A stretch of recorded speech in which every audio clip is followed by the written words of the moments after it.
बिस्मिल्लाहिर्रहमानिर्रहीम। अस्सलाम वालेकुम। शाम को अगर अचानक मेहमान आ जाए तो मैदे को तेल में डालेंगे और शाम के लिए स्पेशल किस्म के स्नैक्स तैयार करेंगे जो तमाम समोसों और पकौड़ों की छुट्टी करा देंगे। सबसे पहले हम बर्तन के अंदर 1 कप सूजी ले लेंगे। ये वो सूजी है जो बारीक है। 1/2 हिस्सा जो है आपने इसमें खुश्क पाउडर और 1 टेबल स्पून भर के घी यानी कि देसी घी डालकर आपने बिल्कुल मीडियम आंच पे इसको तब तक भूनना है जब तक इसका हल्का सा जो है वो कलर ना चेंज हो जाए। मगर ये कोशिश रखनी है कि आपके पास इसका कलर ज़्यादा ना चेंज हो। तो खुश्क दूध इसमें डालते ही आपको जो है बहुत अच्छा टेस्ट आएगा। इसके बाद आपने क्या करना है कि 2 कप भर कर जो है वो दूध के डालने हैं। ये वो वाला दूध है जो बाज़ार से पैकेट में मिलने वाला दूध है, क्योंकि उसमें काफ़ी ज़्यादा फैट भी होता है और वो उसमें पानी नहीं होता। तो आप ऐसे कीजिएगा कि 2 कप भर कर जो है इसके अंदर दूध डाल देंगे। अब आप आगे आगे देखते चले जाएंगे कि जैसे ही दूध आप इसके अंदर डालेंगे तो आहिस्ता आहिस्ता सूजी जो है उस दूध को एब्जॉर्ब कर लेगी और थोड़ी ही देर के बाद आप ये देखेंगे कि ये जो है वो गाढ़ा होना शुरू हो जाएगा। फ्लेम आपने स्टेज पे जो है वो बिल्कुल आहिस्ता रखनी है ताकि स्लो प्रोसेस में जो है वो पकता रहे। तो अब जब आपने इसमें दूध डाला और आपने पहले से सूजी को ज़्यादा नहीं भुना, तो अब इस स्टेज पे आप ये देख सकते हैं कि हमने इतनी भुनाई कर ली है तो सूजी का ऑटोमेटिकली कलर जो है वो थोड़ा सा चेंज होना शुरू हो गया है। तो इसी के साथ ही आपके पास क्या है कि आपने इसको इतना भून लेना है या इतना पका लेना है कि ये आपके पास मिक्सचर जो वो आपको इकट्ठा होता हुआ फील हो।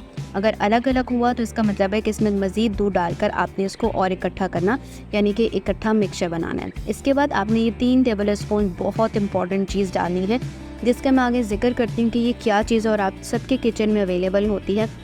तो सिर्फ 3 चम्मच आपने जो है इसके अंदर डालने के बाद 2 चुटकियाँ बेकिंग पाउडर आपने इसके अंदर डाल देना, ठीक है।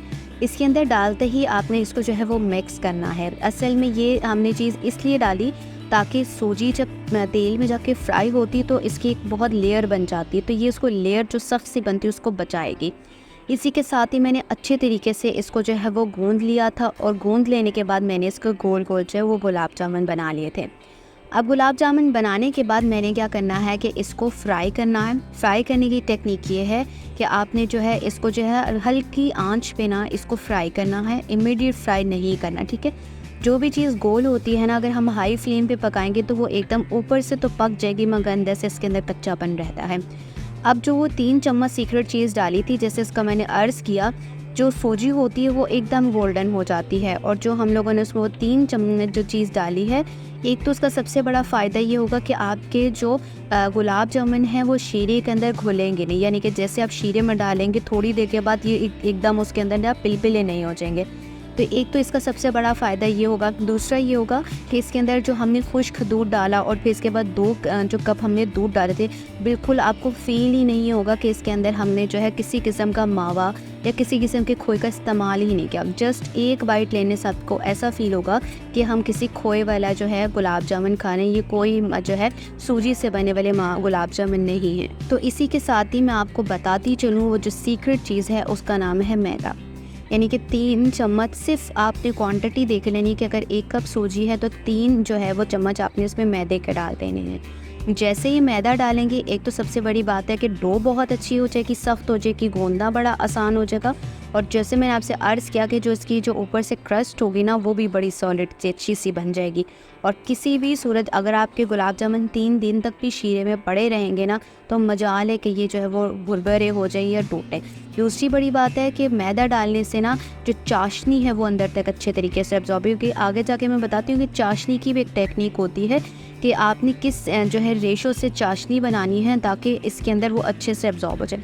अक्सर लोग होते हैं जिनके गुलाब जामुन शीरे में घुल जाते हैं, या अगर चले घुल भी गए हैं तो चाशनी जो है अगर वो सख्त गोल बन भी गए हैं ना तो चाशनी वो गुलाब जामुन में अच्छे तरीके से नहीं आती है।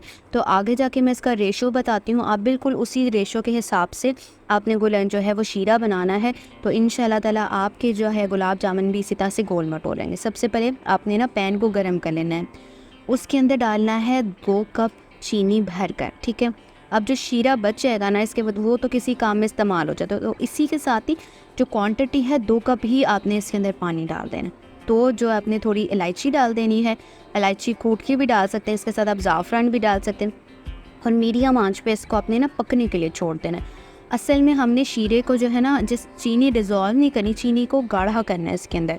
तो आपने इतना पका लेना कि कम से कम इसका जो शीरा है वो 1.5 कप रह जाए, और कुछ इसकी क्वांटिटी आप इस तरह से करेंगे ना तो आपको कुछ बफो जो है ये शीरा गाढ़ा फील होगा, और हल्का सा आप कलर देख सकते हैं, बेशक ब्लैक में भी टेक्सचर इसका थोड़ा सा ब्राउन ही आ गया। इसके बाद आपने क्या कर लेना है कि गुलाब जामुन जो फ्राई किए हुए थे ना वो आपने शीरे के अंदर डाल देने हैं। सबसे पहले आपने बहुत ध्यान से डालना है, एक चम्मच आप इजीली आप हिलाएं, कोई इसमें नहीं है कि आप चम्मच हिलाएंगे तो इसकी शेप ख़राब हो जाएगी, नहीं, आराम से जैसे एक नॉर्मल चम्मच हिलाते हैं ना आपने उसके अंदर हिलाकर अच्छे तरीके से गुलाब जामुनों पे शीरा लगा देना है, ठीक है। मैंने आप लोगों के लिए ये क्या किया कि सबसे पहले गुलाब जामुन को इसके अंदर डाला, बाद में जब मैंने सर्विंग 2 तरीके से की। मैंने आप लोगों को दिखाने के लिए एक दिन पहले और एक दिन के बाद की भी फुटेज रिकॉर्ड की कि भाई मैं आपको दिखा सकूं कि देख लें कि नेक्स्ट डे तक जो है गुलाब जामुन शीरे में पड़े रहने के बावजूद भी जो है ये भुर बनी हुई, और यकीन करें बहुत ज़्यादा जो है इसने अच्छे से शीरा एब्जॉर्ब किया हुआ था। जब एक ख़ास हद तक ये गुलाब जामुन जब शीरा एब्जॉर्ब कर लेते हैं तो वो मज़ीद शीरा एब्जॉर्ब ही नहीं करेंगे। इसकी सबसे बड़ी ख़ासियत ये है कि इजाफी शीरा एब्जॉर्ब करने की नौबत ही नहीं आएगी। देख सकते हैं सबसे पहले आपने क्या करना है कि शीरे में डिप कर दिया, ठीक है। अब सर्विंग से पहले मैंने क्या किया कि भाई थोड़ी देर के लिए ना इसको शीरे में जब ऐसे डिप किया तो सबसे पहले आप ये देख सकते हो कि आपने थोड़ा सा प्रेस करेंगे ना तो आपको खुद ही फील होगा कि काफ़ी ज़्यादा जो है वो सॉफ्ट भी हैं और इसके अंदर जो है तक जो है वो शीरा जा चुका हुआ है, ठीक है जी। अब आप ये देख सकते हो अंदर तक जो है वो शीरा जा चुका हुआ। फिर मैं आपको एक मशवरा ये दूंगी कि आप ना जब आप अगर मेहमानों के आने में थोड़ा सा टाइम है या आपको थोड़ा सा लगता है तो थोड़ा सा ना इसके ऊपर जो कांटे की मदद से ना इस पर हल्का हल्का सा सुराख कर लीजिएगा, अगर इन केस में अगर आपको फील होता है, ठीक है। तो मैं आपको एहतियातन दिखा देती हूँ कि चम्मच की मदद से इसमें हल्का यानी कि कांटे की मदद से हल्का हल्के से सुराख कर लीजिएगा।